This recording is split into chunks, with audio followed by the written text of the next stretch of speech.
Welcome to everyone to the second edition of New Book, New Chat. This is an initiative launched by Bangalore Business Literature Festival just last month. The purpose of this initiative is to give a chance or give a platform to new authors and authors who have written new books to uh, connect with new audiences and expand their reach. Uh, I'm happy to welcome Pavan Lall and Shankar to this chat. Uh, Welcome, Shankar. Welcome, Pavan. Thank you. Thank you. Thanks for agreeing to do this. And we have a really exciting topic to talk about. Shankar is a, I want to say, veteran journalist. He's a veteran, seasoned, and business journalist in India. Uh, Now he writes and edits Knowledge at Wharton. This is an online magazine of Wharton. Um he was the resident editor of the Economic Times in both in Bombay and Bangalore.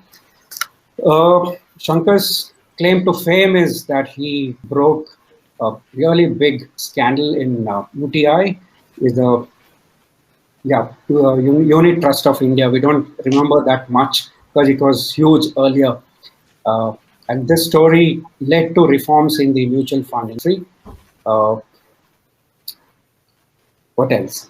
And last but not the least, Shankar is a co-founder of Bangalore Business Literature Festival. He and Dr. V. Raghunathan and me, three of us now run the Bangalore Business Literature Festival, which is into its seventh edition this year. We did 6 annual editions till last year. Last year was the virtual edition. So welcome, Shankar, again. Here's a brief introduction about Pavan. Pavan has been a business journalist for 25 years, 10 years in the US, 15 years in India. He's written for most of the mainline business journals. But he's really got on to really doing something really exciting in writing books about the business scandals that have rocked India in recent years. We are here to talk about his recent book, Yes Man, The Untold Story of Rana Kapoor. His very recent book is Flawed, The Rise and Fall of Nirav Modi, the Diamond Mogul. So welcome, Pavan. It's really exciting that you're here. You accepted our invitation to talk about. And let's make this session explosive and interesting. And thanks, audience. We have quite a few of them who have logged in. And let's keep it exciting. So I'm going to take a back seat now and allow both Pavan and Shankar to take the screen, not the floor, as we used to say. Thanks, Benedict, and thank you to everybody in the audience to be here. I know it's a big ask to take out time during our busy schedules under the current situation and circumstances that we're all living in. So we do appreciate greatly your free time and dedicating it to this platform. So thanks for that. Over to you, Shankar. Okay, thanks everybody for making time to attend this. Pavan Lall is going to take us into this very fascinating world of how Rana Kapoor built a bank and brought it down. At one level, he's going to tell us more about this, but at one level, it seems like a typical scandal. What I might say that there didn't seem to be any great innovation in the world of banking scandals or financial crimes.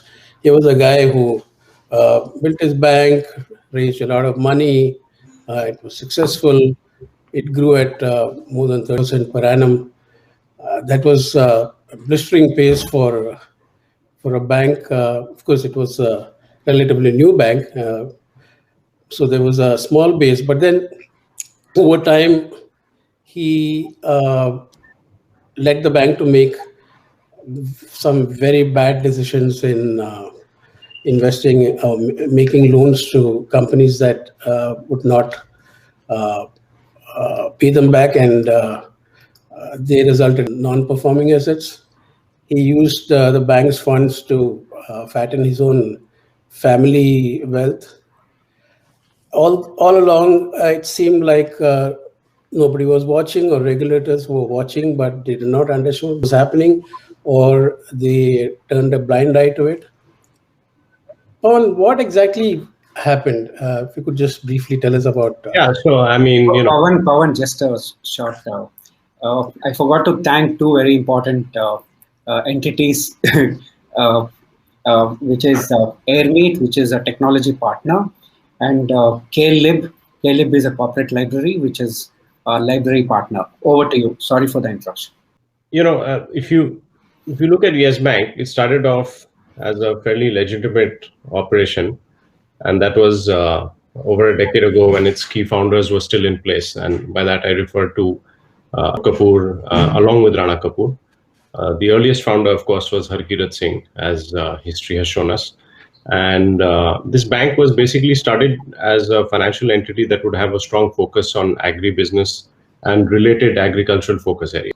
And it purported to basically fill in the blanks in areas where other banks were not delivering as much. Agriculture is basically the backbone of the Indian economy, and the idea was to grow its services across the country in these areas. I mean, to a large extent, this was a bank that was also funded initially by Rabobank, which has built its entire credibility in that same very area. So the business model, just to give you, and those people who are not aware about this subject, the business model itself was fairly solid and fairly unique. And then once the bank got started off, of course, it also engaged an entire retail model approach and a more of a boutique style of operation, like a lot of banks do, wealth management and so on and so forth, as they went along. Under the leadership of Ashok Kapoor and Rana Kapoor, the bank was growing at a reasonable pace. And the first 2-3 years, it clipped along as what you would expect of a new private bank. But in the due course of time, what started to happen was you had two centrifugal forces operating. One was you had Ashok Kapoor basically wanting to go slow and grow cautiously. And the second was you have a very ambitious young CEO in the form of Rana Kapoor, who's wanting to basically quadruple his number of accounts. He wants to double his number of branches. He wants to increase the cash and the loans that they are being disbursed out to corporate clients, all at a really blistering pace. And any who understands banking at a very basic level will understand that you cannot grow like that without the element of risk filtering in.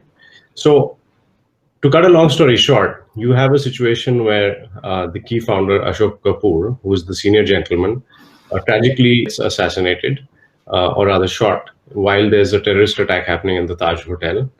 And Rana Kapoor de facto becomes the supreme boss of this bank. And he has a free hand, and he starts disbursing loans and pushing out capital to entities who don't even necessarily need it. As a result, you basically have a company that is maybe growing dangerously, aggressively, and running out of money.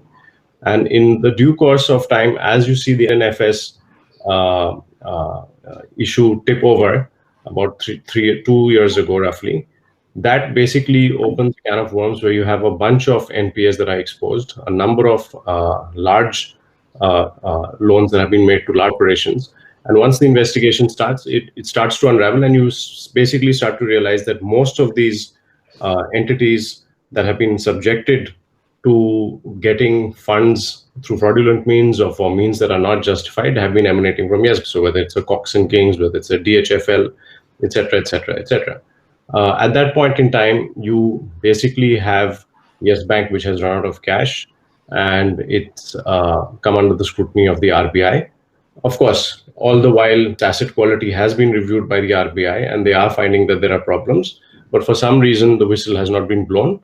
And this train, even though it's getting derailed, continues to chug along.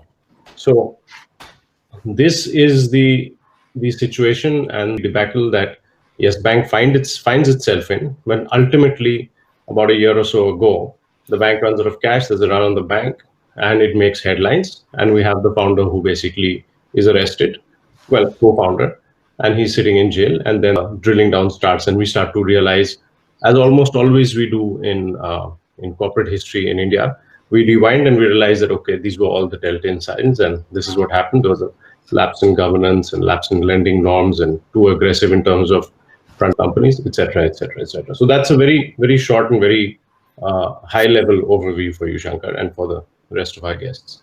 Yeah. Thanks, Pavan. It seems a little odd that here was a guy who was a career guy. He got his MBA from Rutgers, and he spent a long time at Bank of America, where I'm sure he learned a lot about best practices in lending and tracking and monitoring, etc. And here at Yes Bank, he went about giving loans almost single-handedly, perhaps overriding the advice of his top management, to companies that were not creditworthy.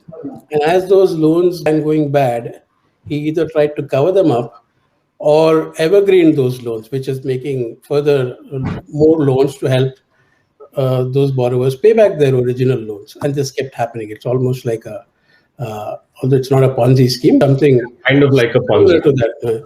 Now, I was wondering, you've done some great reporting trying to explain the psyche of Rana Kapoor, how his mind worked, or what was driving him to do all these things.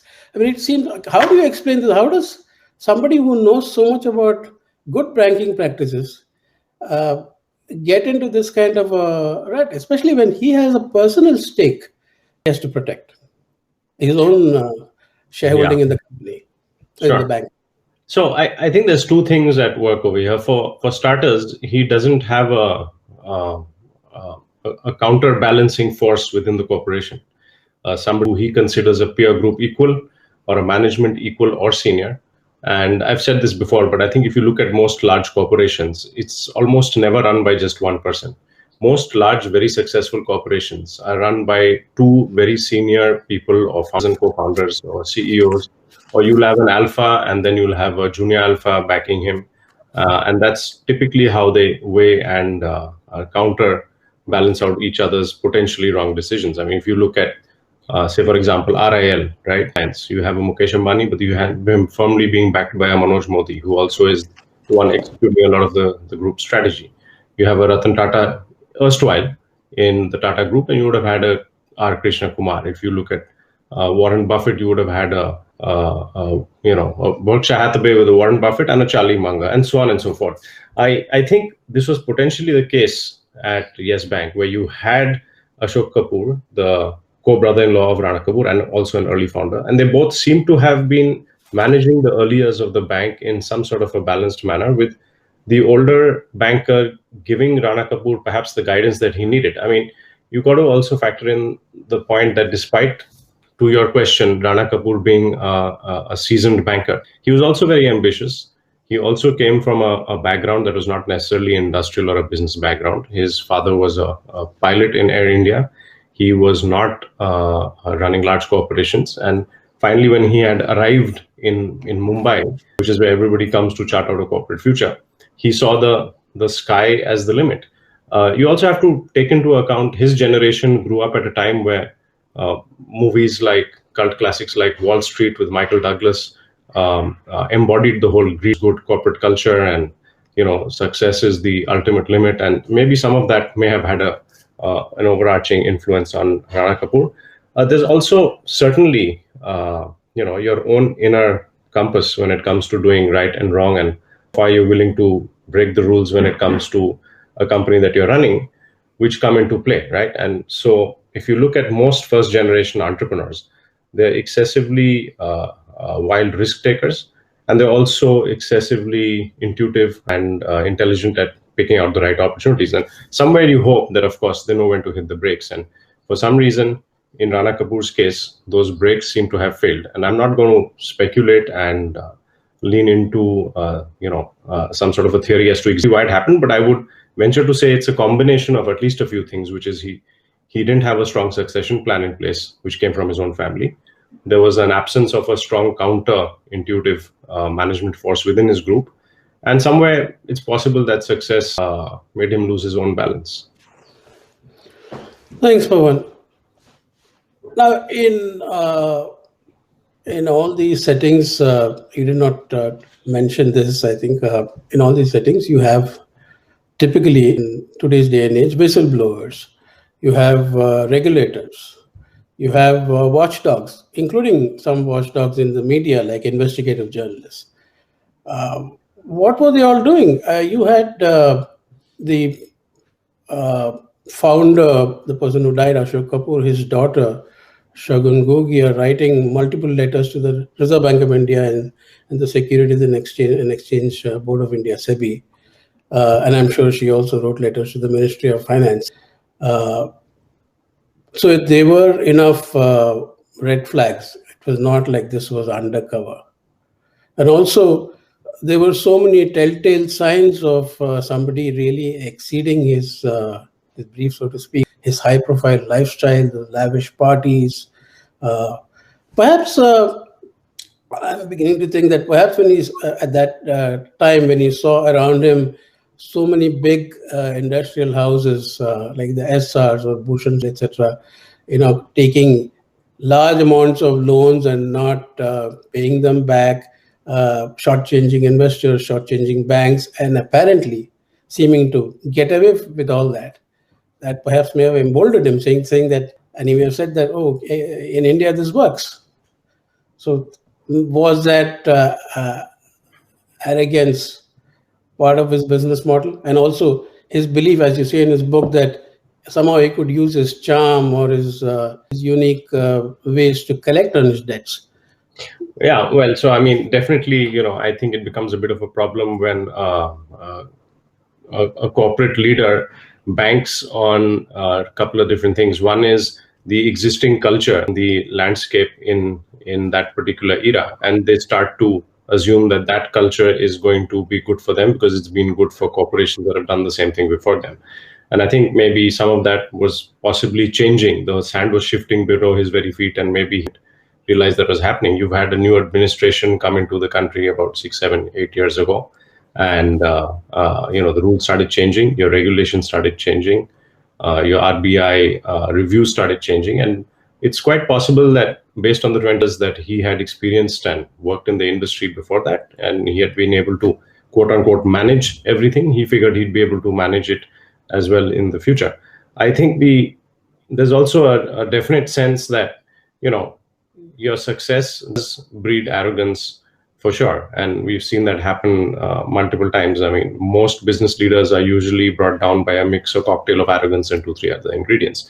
So I think living the high-profile life was certainly something that he figured seemed for him. Typically, you don't see bankers at a CEO level pursuing that sort of visibility, and that was something unique in the case of Kapoor, because I mean, he later became the president of ASSOCHAM, the industry council, and essentially used the forum to promote himself. It was, large photographs of himself in newspaper ads on a regular basis, which is something that most leaders of institutions like CII or ASSOCHAM or FICCI do not. They use it to create a forum or an association to benefit the entire corporate landscape. And that was something that was actually remarked upon by most members of the business community, that this is really unusual and no past president has done this. So those are like some small tip-offs. The sense is that while Kapoor may have been running a bank, his leanings were, shall we say, more entrepreneurial, and he was seduced by the greater idea of being a person who could maybe get into deal making and organize structures of finance for corporations and wield some sort of power and influence in sectors that were outside financing.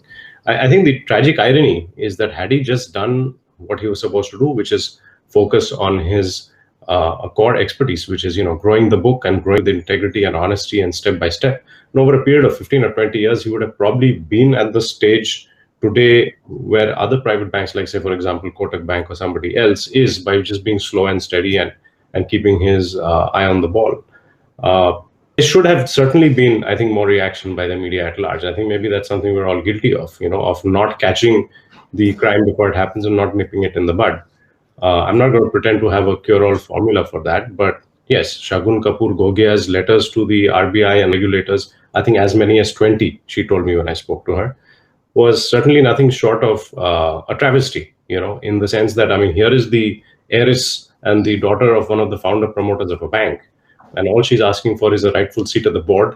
She's certified, she's gone to an Ivy League school, she has experience and work ex as a financial professional in private equity.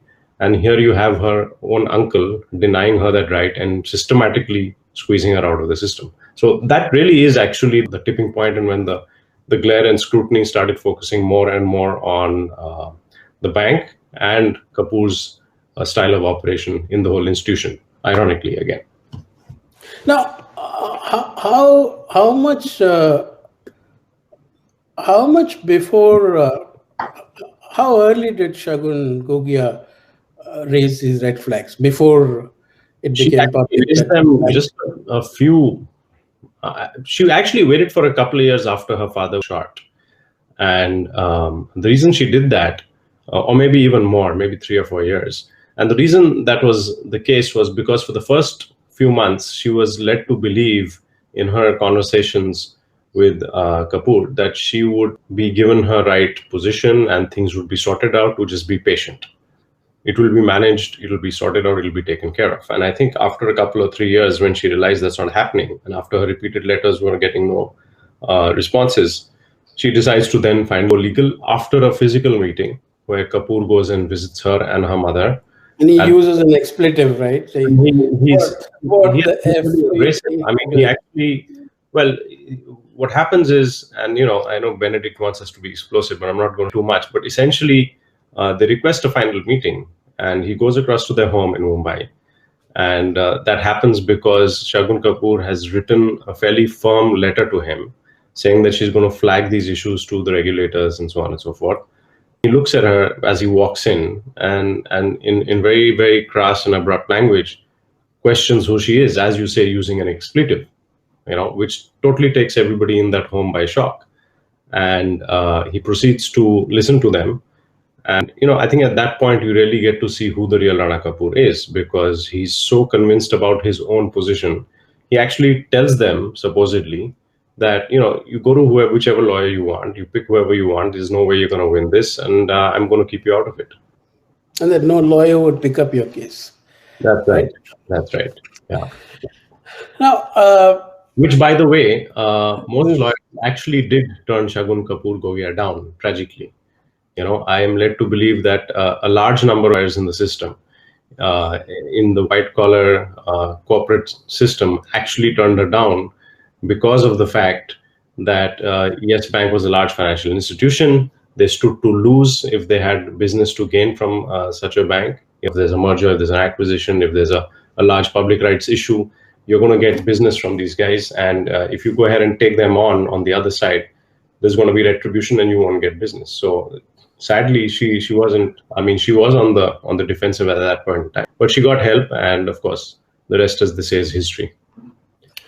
It's the big turning point, apart from Shagun Kapoor Gogia's letters, seems to be the arrival of Raghuram Rajan in 2013 as the governor of the Reserve Bank of India, and then he launches this asset quality review across the banking industry, and he finds the review finds that most of the banks have been underreporting their non-performing assets, and especially in the case of Yes Bank, I think they said it is 10 times larger than what Yes Bank was reporting. And then Rajan began putting the pressure on banks to collect on their bad loans or dispose of those bad loans, right? That's now, right. Was that a pivotal moment that finally brought the bank and Kapoor to their knees, and the process of remediation or getting the bank back on its feet and back to good health began around that time? I would say that was like sort of, in a sense, the beginning of the end for Kapoor and for Yes Bank, and perhaps some other banks as well, right? I mean, Yes Bank wasn't the only one that came under the purview of the AQR1 and AQR2, which was, I think, a year or two later. It was also Axis, it was also other banks, and you start to see shifts and changes. It didn't happen overnight, and it's you start to wonder, because the examples of how the monetary fines that were levied for some of these wrongdoings on the part of Yes Bank were really small, and the punishment did not befit their crime, but it was out in the open. And I think the bottom line is, one thing like that is out in the open, it starts to become a feature that goes against your general operating style. Your bank starts to get looked at closer by analysts, and as the rest of it started to carry on in terms of what happened with IL&FS and with the rest of the debacles that included PNB, etc., etc., it was just a matter of time before the whole house of cards was going to come crashing down. But then it took at least 5 more years, 6 years before Rana Kapoor was denied by the Reserve Bank of India an extension or a renewal of his role as the head of the bank. That's Why right. did it take so long? That's a great question. To my mind, there's some sense that there was a tussle about him wanting to leave, and he certainly was playing both sides of the decision of whether he would stay on or leave. And if you recall, he finally goes to England towards the very tail end, and he comes back. And I think that's the other question that follows this question, why did it take so long for him to leave and for everything to come out in the open? And I think the second question is, why does he come back from England if he's left, if he's handed over charge to his successor, and endanger himself and put himself in the way of legal scrutiny once again? And from what I can gather, the answer is that essentially the delays took what it took because there were shifts. Of course, also, if you recall, Dr. Raghuram Rajan left. There's a whole change in dispensation. There's a change in administration, and possibly anytime you have a new regime at a regulator level, maybe effecting and executing on some of these penalties may take a little bit of review and time. And I don't know if that answers your question entirely, but at this No, not really, because after Raghuram Rajan came another strong banker. His successor was Urjit Patel. That's right. Who was Urjit Patel also didn't last very long. Not a pushover. He's also left in controversial circumstances. Exactly. And that's exactly why I'm saying, I think there's a lot of, it might seem on the outside that these things are effectively undertaken by a single decision or stroke of the pen. I don't think they are. I think there's a lot of debate. Quite clearly, there's obviously a lot of involvement at a political level as well, right? You're talking about the apex body of the financial industry. And how this impacted the entire banking system, I think if you look back, it was initially first a conversation about PSU banks, right? So you had a lot of chatter about how PSU banks are worse run than private banks, and are typically more subject to frauds and wrongdoing because they supposedly have obsolete technological systems and government pressure. And then you have PNB, right, which seems to essentially exemplify and illustrate that really well. But then in quick session, you have something like Yes Bank happen.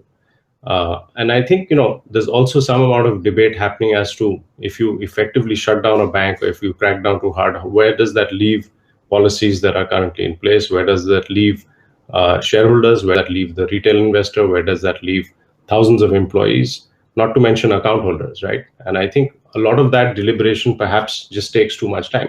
I'm not sure if you know exactly, Shankar, but I believe the RBI has a really large number of employees. I believe it's in the hundreds of thousands. And that you mentioned that. And that's kind of interesting because it would tell you that maybe decision making at an apex level regulator body like that doesn't happen as nimbly as you would expect it to. And maybe it's also mentioned in your book that perhaps these regulators are not paid too well also. You mentioned that in Singapore, for example, they make almost as much as top executives, right? That's right. I mean, if you look at the salary of the SBI chairperson, it's probably 1/20th or 1/30th the salary of a typical. Yeah, Rajneesh Kumar makes 30 lakhs per annum. Right. Whereas Aditya Puri made some 55 crores. Exactly. So there you go. I think that says it all, right? I mean, what's the motivation for somebody to perform at a certain level? You could question, of course, that there's a certain pride and prestige that comes. But again, I mean, Rajesh Kumar is not the only person running SBI. If that is what he is generate his level, imagine what everybody else at the middle level would be earning. And so that's where really the cracks start to appear and start to show, as history has shown us many times. And finally, he's the guy who led the revival, or he provided the safety net for the bank. And SBI led a consortium of banks that eventually. That's right. And I know there's some people who have the question as to why SBI would lead a consortium to rescue a bank like Yes Bank. I suppose it's a phone call from the Ministry of Finance. Well, possibly. I didn't, but I definitely think that it goes back to the whole debate of can you let a private bank fail, and the whole PSU versus private bank. Did you have this phenomenon of too big to fail, as you've seen in the US and in some other developed markets, where these bankers know at the end of the day that their bank is too big to fail, and the government would come in and rescue them? It happened with the Unit Trust of India. The Reserve Bank of India led a massive effort to save the institution. So was there that feeling also, perhaps, which emboldened? I don't think that feeling. No, I don't think that feeling was there in this particular issue, and certainly that is not something that came back to me. It is that came back to me in the debacle that I covered earlier with regards to Nirav Modi and his uncle, who famously would say, if it's a small loss, it's my problem. If it's a large amount of money that's gone from the bank, it's the bank's problem. Okay. Pavan, I want to move on to something that is particularly, I think it's not very common with these books, because these are boring subjects, banking and making loans and NPAs and AQRs. And so, but you made the book so interesting with some aggressive, minute, close-up reporting into the, I mean, you just didn't look at the scandal as something that was happening removed from the personality of Rana Kapoor. His personality is so colorful, and you captured so many colorful moments of that. That must have taken a lot of. I know as a journalist, this doesn't come easy. You must have done lots of interviews. I mean, you talk about things like how he used to berate his executives at his parties, and even the place you mentioned, at the kitchen table, and also the time as the party was winding down, he would yell at them, use expletives, or you talk about how some people would feel uncomfortable at his parties and would leave 20 minutes after they came, or how he used to drive a Toyota Corolla, and then somebody in his team told him that, no, you have to look better, you cannot drive a Corolla, and then he goes and orders 2 Mercedes Benzes. And even more detail, you talk about how when the cars finally arrived, he began haggling with them. Once accidentally over a public microphone when some other event was going on. Right. He had a speech to give to shareholders. Can you share your toolkit? How do you go getting all these things? I think thank you, Shankar. Some of it is, I think, the harder you work, the luckier you get. Is something that somebody. And also share what you think is the most interesting anecdote. Yeah. So I think to answer the part, I think is simply a matter of just old-fashioned principles of old school journalism, which is wearing out the shoe leather, and in this case, it's wearing out the dialing buttons on your speed phone, right? I mean, I think the more people you speak to, and the more of a shotgun approach you use, the you are likely to get to different types of truths and the real truth, and also the interesting details. I think also I personally do understand that while there's a very large amount of extremely able and intelligent writers who drill down and write about economic policy and banking law and regulations, the approach that I personally used is try to humanize all of that and understand what the triggers are for people doing what they do, because ultimately these organizations and these positions are driven by human beings who all have certain motives, and it's not just textbook or legal. or numbers on a spreadsheet. There's more often than not, there's emotion driving it. And I think the idea is to get to find out what the various levels of emotion comprise. I mean, is it ambition, or is it greed, or is it competitiveness? And sometimes it's a mix of all of those and then some. So I think, if you strive towards that, sometimes you try to get to a little closer to the heart of the matter in terms of why does somebody do what they do. One then potentially ends up finding a story that is more interesting than versus just the numbers and the figures on a balance sheet, which of course is important, but it may not tell the story by itself. So, what was the most interesting anecdote? Well, I think for me it was interesting to understand from folks who had worked with him. I don't know if it's a single anecdote, but I definitely think it was very interesting to understand what the young Rana Kapoor was like. And here, I spoke to maybe a half a dozen of his colleagues who used to work with him at Bank of America. And they were all across the world, actually. And I spoke to them on the phone and by email. And what I understood was that as a young person, he was an extremely driven, extremely ambitious, and extremely hardworking a young executive. He wasn't necessarily the brightest banker in the company that he was in. You got to remember that Rana Kapoor went to a school in Delhi, and then post that he went to Rutgers, which is a decent college, but compared to a lot of folks who went to St. Stephen's and IIM, which are the blue chip benchmarks for financial institutions in India in that part of time, he was a notch below. And so he's competing with alphas who are at the top of the game in his industry. He's clearly at an academic, I don't want to call it disadvantage, but at an academic training level, which is considered to be lesser than those. And yet it's his very grit and his drive that takes him to the top. Now, how he gets there is an interesting mix of his ability to manage everybody above him. So clearly he's got skills. And he can be very charming when he's doing that. And this is no secret, but if you look at Rana Kapoor talking to journalists on NDTV or ET, and they're all on YouTube, right? He cuts an extremely charming figure. He has most of the anchors and the people talking to him firmly believing every word he's saying. So he's really convincing when it comes to that. And I think that's something that you cannot understate or discount, right? I mean, people like Rana Kapoor do not get to where they get to simply only because other people have made mistakes or have gotten conned, as the case may have been. But they also get where they are because they have a certain skill set that is unusual. And I think that was an interesting learning. At one level, I was led to believe initially that he's simply a very ambitious banker who took a lot of wild risks and made a lot of unwarranted loans to large fraudulent companies in exchange for kickbacks. But I think then the more I learned about him, I realized that he was actually fairly talented and could be very charming and had a lot of great skills as far as managing the people end of things concerned. Now, it's a tragic. It's in senses, it's a tragic story because had he done things the right way and maybe focused on growing the bank the right way, as I said earlier, none of this would have happened, and he might just have been a successful billionaire like he wanted to be. Yeah, he had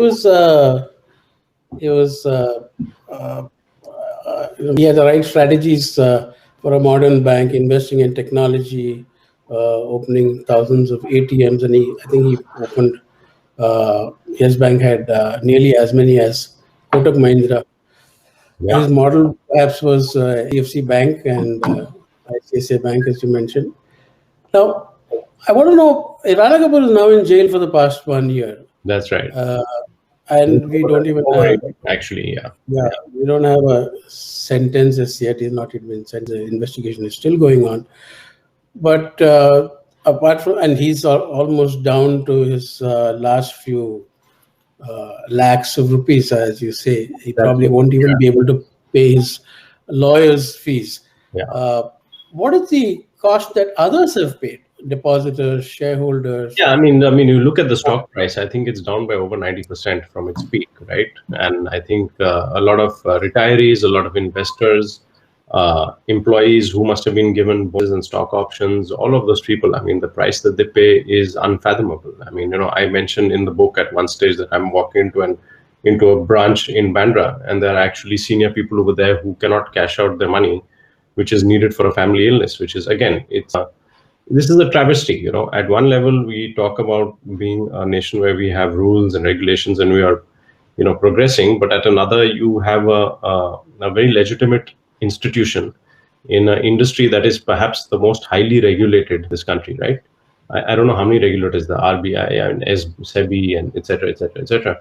And you then end up having somebody just run out of cash. I mean, that's absurd. And what is the reason? It's not like they've made a tactical or a strategic mistake, or that they spend too much buying another bank out. It's not a reason like that.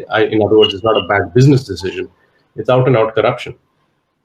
And, that's something that needs to really be taken very, very seriously. And, at the end of the day, punishment should befit the crime, right? And you should have punishments that befit the crime to the extent where, these things are never repeated again, because it's a matter of shame, whether it's a PMC bank or whether it's a Yes Bank or whether it's a PNB, right? Your institutions of finance should be as sacrosanct as anything else. Shankar, can I come in for a second? Yeah, please. I was going to ask you, can you please announce to the audience how they could go about asking questions? Yes, we have just 3 minutes left. So many have been chatting on the chat box. So I have a question from Rosamma Thomas. She's a journalist. So she wants to know how the proposed privatization of the privatization of the banks going to lead to further scams or possible. I don't know if that's a question I can answer entirely as of now. I think if you have strong governance and if you have strong rules, like I was saying earlier, it doesn't look here's the thing, whether it's a privatization or whether it's a PSU bank, if you have bad management, you're going to fraud no matter what, right?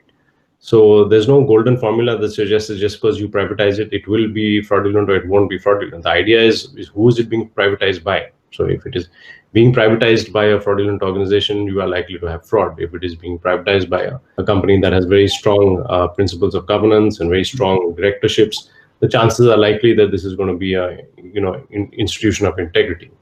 So I think it has to be looked at case by case, and there's no blanket answer to that. Yeah, Benedict. Yeah, so we have a question from Giri Prakash. He's the bureau chief of Hindu Business Line. Yeah. He wants to know if, to Pavan, if there's a similarity between both the books that you've written, Nirav Modi and Yes Bank. Both of whom have involved in fraud. Is there anything similar? The one thing that's a great question. I think the one thing that I found in common between the two, the most outstanding thing that I found in common between the two, beyond the fact that the promoters were pretty flamboyant and like to live loud, flashy lifestyle. One, because he had to. In the diamond business, your clientele, of course, is going to be people who are essentially celebrities or ultra HNI category of people. So you have to be moving circles and be part of billionaire rankings and high-profile get-togethers. But in the other case, what I discovered was the speed, the absolute need and rush to grow your business at a acceleration and a rate which was totally unnatural, right? So, for example, Nirav Modi wanted to open 100 international stores over 5 years. Now, understand that companies like Cartier and Harry Winston and Bulgari all have grown over 100 or 200 years in some cases, and they've 3, 4, 5 generations. They've grown really organically based on store by store and unit profitability. Both of these gentlemen, I mean, Mr. Rana Kapoor wanted to open branches, even if they were just basically paper box branches in locations in Delhi or Aurangabad or here or there, and they actually had been doing no business, but just represented a flag on a map. He wanted to open those. He also wanted to boost what looked like earnings and what looked like accounts on his loan accounts on his balance sheet, even if they were absolutely hollow, as we've discovered, right? So I think that the drive to chase growth at a hyper real pace is something that is always a red flag, and it's almost an instant gratification kind of an approach which some businessmen seem to take, not realizing that it's not possible for you to grow quarter on quarter with that level of accuracy and profitability. I hope that answers your question. Yeah. So, broad question from my side. It's more than a year since Yes Bank scandal broke out. Have there been any tweaks in regulation to prevent it? or are there been new regulations to prevent it? Well, I'm not a regulatory expert, to be honest, Benedict, but certainly there's a lot more glare and there's a lot more scrutiny, and the AUR reviews and all of that is something that is in place now. But I think the broader question should be that do you end up throwing the baby out with the bathwater, right? And I mean, this is something that you saw with PNB after the whole Nirav Modi scam broke. Nobody wanted to lend to the diamond and the gems and jewelry industry, and you had, because of the problems of one rotten apple, you had 1,000 other apples that were absolutely fine, who throwing up their hands and saying, like, we've just had the tap turned off on us. We do business anymore. We're not getting bank loans. And there were actually genuinely diamond businessmen who didn't know what an LOU was. Many of these people didn't even know what a letter of undertaking was, because they just did business the clean cut way. So I think that principle holds good. You can't be so that companies have to resort to then taking loans from NBFCs at 18% interest per annum, and are selling their house to make the companies work. That would be an automatic formula for disaster. But I think you have to have a greater sense of stricture as far as your board directors are concerned, as far as your rotation goes of your CEOs who run these banks, and have maybe stronger governance as far as the management is concerned.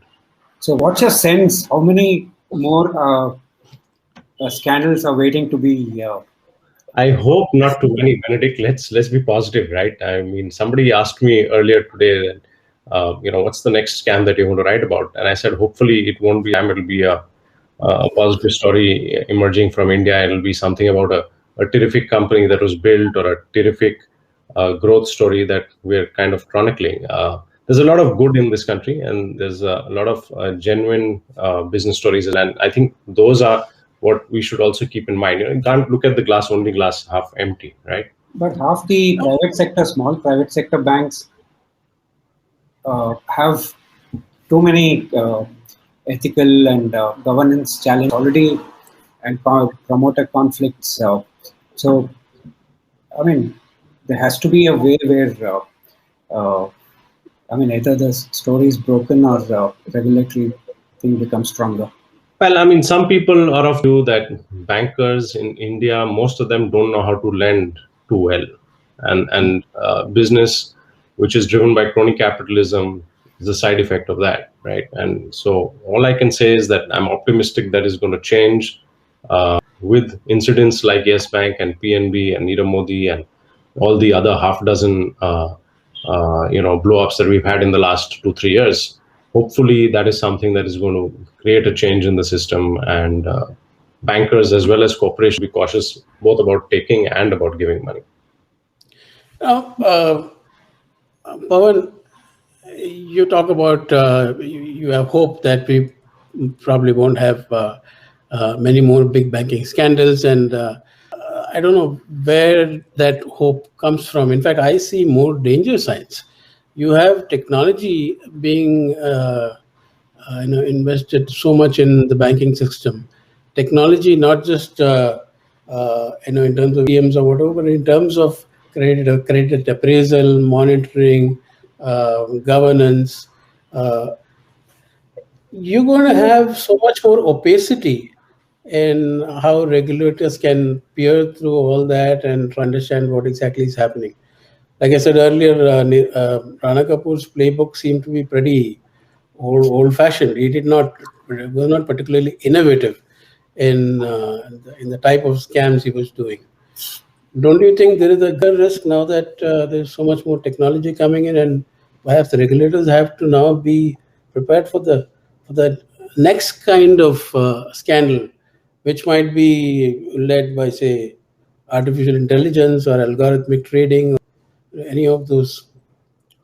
All good points, Shankar. They're all great points. But like I'm saying, I think yes, all of that can happen. But technology is a double-edged sword, right? I mean, if it is something that can be used by somebody who's perpetrating a crime, it can also be used by somebody to uncover a crime. And I think the proof of the pudding is this, right? I mean, today you have the head of a large private bank in jail for wrongdoing. I think that is a fairly strong deterrent for the business community at large.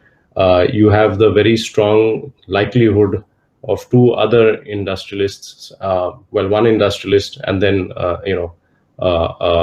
a jeweler who's sitting in jail in London, who potentially may be brought back to this country as well. And I'm not commenting on the legal status and the culpability of Mr. Vijay Mallya because I haven't tracked that case, and so I wouldn't like to judge that one. But the fact of the matter is they're in a certain category, and I think bringing them back will again serve as deterrent. So at a certain level, that's what I see happening. There's if we have time for one more question, there's a question from Pooja, the journalist. She says, it seems like Rana Kapoor was trying really very hard to prove himself. Was there anything in his childhood that might suggest that he was a failure or not good enough, that he felt the need to keep proving to himself throughout his life that he was good? You know, it's interesting you talk about this because I actually spoke to a psychiatrist about the psychology of people who commit fraud at a very large level and who are also high performers. And the answer I got was you need to have some sort of an insecurity or a chip on your shoulder or some sort of a dysfunctional edge to your personality to actually want to pursue excellence relentlessly, because it's not normal. Somebody who is constantly in the pursuit of excellence morning, noon, and night is clearly making up for a vacuum in their life at some other level.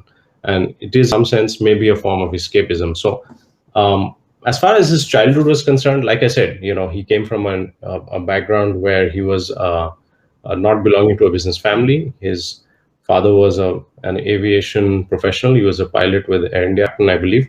And any siblings he had? Another question was, did he have any? I believe he had a brother, and he has a sister who lives in the US. And to a certain extent, I believe his brother, when he was very young, unfortunately passed away, leaving Rana Kapoor to be the only man in the house at that point in time. And perhaps he sees himself as having to grow up very early. Now, again, this is open to speculation, but one can surmise from the outside that in a family, you have two sisters, and in our Indian ecosystem, you're responsible for their adulthood and their marriages and so on and so forth. It's quite possible that he took that pressure upon himself to deliver at any cost. And again, this is all in the realm of speculation, but one could guess, given our socio-cultural norms, that was the case. That doesn't explain the reason why in his 40s and 50s, he's going about pushing the accelerator on growing a bank at any level, and giving loans to companies and taking kickbacks. That doesn't explain any of that. That, of course, is from some other place, which, again, is in the realm of speculation. Now, to wrap up, I'd leave it to you, Pavan. If you could just talk about the top 2 or 3 takeaways, unless Benedict has something to Shankar, say. I have a question from the writer's angle. Yeah. So today it is scary for a lot of journalists to write difficult stories or the scams particularly. So did you feel the sense of risk in writing both your books? Yes, but it's something, those are pressures that you kind of get used to when you're in the seat that journalists are in. We've written, I think all of us over here, Benedict, yourself, and Shankar, we've all written about stories and different stories of large corporations. So while this was a more expanded version of that, it was not something that one is not accustomed to. So it was certainly something you think about twice and thrice, and you do your best to ensure that you're getting all the facts right. There's no protection. The system doesn't give you any protection here. Well, I think truth is the ultimate defense, right, Benedict? I mean, that's the system for you. So anyway, why don't you talk about the top 2 or 3 takeaways for regulators? Yeah, I think so. Very quickly, I think the learnings that I have had after writing this book and the amount of time I spent studying and understanding is that, I think management at any level, you need really strong set of governance and balancing principles for any organization to keep its head above water, right? And I think the propensity to go the wrong way and the propensity to make the wrong decisions and be taken over by one person or one individual's unbridled ambition is there in every company.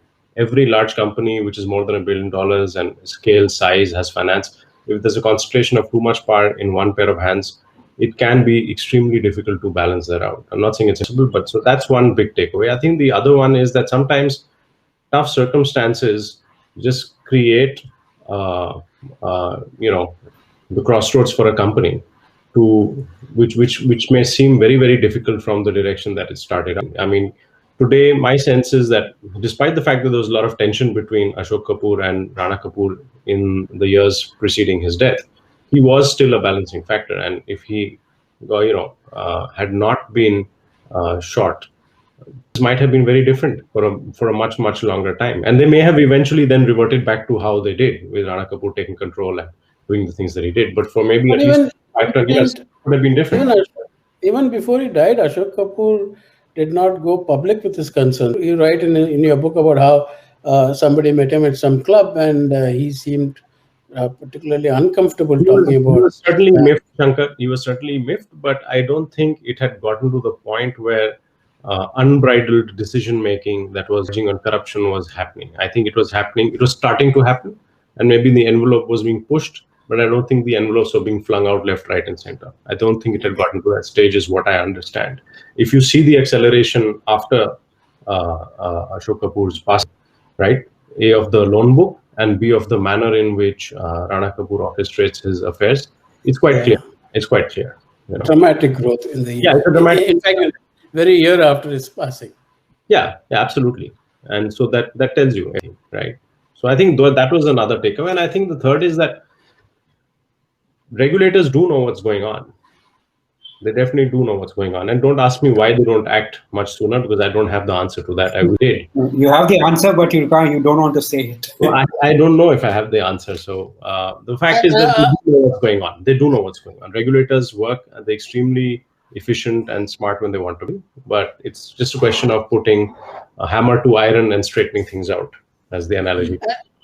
I suppose we've all decided to accept that non-executive directors or nominee directors, we cannot expect much from them, or board members. Yeah. Right? You talk about how he appoints own pals, people without banking experience, board positions. I mean, surely the regulator can do something about ensuring that the people who come on board have some banking experience. You have an army general on a bank board, and you have a former bureaucrat. Okay, bureaucrat is still, maybe you can make a case for, because you'll say bureaucrats from IAS background or IFS background, they understand structure and management, and maybe they're very good at systems and they have a certain orientation, but then they're not putting their hands up and saying anything. But the flip side is, when I spoke to a few of these so-called senior management people, the feedback I got was, each time they brought up an issue, said, but what about bringing Shagun Kapoor again? We'll deal with that later. What about clearing up that loan? We'll deal with that later. Don't worry, that's not important. So look, you also have to understand that these independent directors serve at the pleasure of executive, and don't forget that if they become too resistant, they don't have protection. They're simply going to be shown the door. So is there any initiative now to make the independent directors more their position more effective?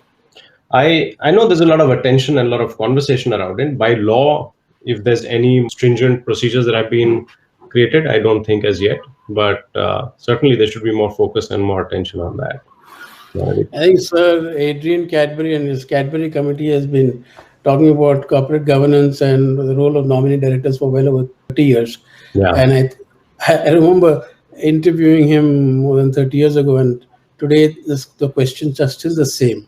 Well, Shankar, here's the thing, right? There's two sides of the coin. One is that a director is an independent director, is an independent director. And the other side of the coin is that these directors are there because they should be putting their hands up and asking the uncomfortable questions. And it's not their job just to stand there as, part of a lame duck crony capital board and say, yes, sir, 3 bags full, sir. But they should be asking that. Branch of yours you opened is empty. Customers are complaining over that. I have been there personally.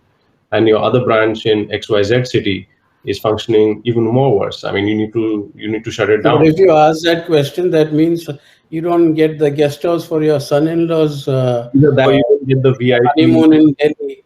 Yes, or you don't get to fly on the private jet. You don't get the junkets. You don't get the perks, the privileges, and so on and so forth. And so that has a different narrative of its own that plays out then. So, Mind you, there are organizations I hear of who actually do bring on people who are contrarian and who speak up and question things, and I think that's an interesting way to look at things. so question to Shankar to wrap up. I think we are just past the time. I think with crony capitalism growing uh, quite starkly in India and everywhere else, I think regulating and bank scandals are, we have to expect more of such things. So, is it a fair observation that crony capitalism, the more it grows, lesser the regulators or the government or the system has control over banking sector? So crony capitalism will always grow if there are no checks and balances in place, because that is easy, right? So you need to have strong governance mechanisms within the bank itself. Instead of the regulator, even before the regulator But comes it's in and more a says, politics driven, Shankar. It's so much regulator. that's Crony what I'm saying. capitalism is You driven need to have controls within the bank where you have maybe asset review committees or credit monitoring committees that periodically monitor bad loans, or even before that they do their due diligence before making loans and make sure that the companies that they lend to are creditworthy, that the industries that they lend to are not sinking. Yeah, but well, I mean, you have regulators who have credit officers and report officers who assess these files, and they have access to the loan files of private banks even. But So you probably need to. The only thing that works is compensation based yeah, controls. So if I am a credit officer at a bank and I make a bad decision, it must hurt my paycheck yeah, or my stock options or my or I lose my job or I get prosecuted. There have to be those carrots and sticks, right? yeah. I agree. I agree. I think that's one way to look at it. And I think the overall compensation structure of regulators and PSU banks and so on and so forth also needs to improve. I think we've discussed that, of course, in the past. So. Shall we Okay. wrap it up? Yes. Thank you, Shankar. Thank you, Pavan, for an Thank you. exciting session. Thanks the audience. Thanks to the audience for staying along. Very interesting audience. They've been chatting in the chat box. I wish to close this by thanking our technology partner Airmeet and our library partner KLib. Thanks, everybody. Hope to see you next month with a new book, new chat. Thank you. Thank you, everybody. Thank you. Thank you.